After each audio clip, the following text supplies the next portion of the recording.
So the question is, why am I adding in the weekly planner to my new bullet journal for this coming year? And it's because it's a paper activity that I've been doing for a long time now outside of the journal. So I thought instead of having, these loose papers, I do want to have it all in one place. Life Reorganizers is what Emilio and I called ourselves for a little while. But anyways, this template's really simple in nature in that it's a 7 a.m. to 11 p.m. Because I really do enjoy my sleep, so I leave out that time.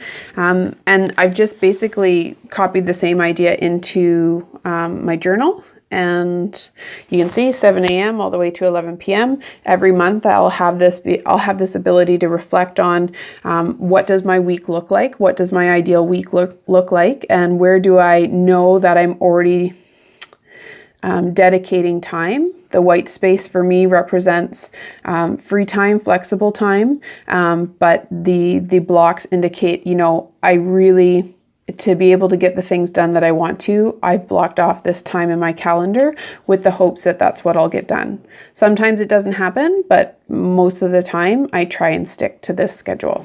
So you are trying to set the intention for the things that you want to prioritize in the week? That's right. Yeah. So I want to stay fit and healthy. And so I have picked out the classes that I like to do at the gym, and I put them into my schedule so that I always know that they're there. It doesn't mean that I have to go every time, but if I know I want to go to the gym, these are the classes I enjoy. So if I'm going to go, I try and go at this time. Good. Yeah. Awesome.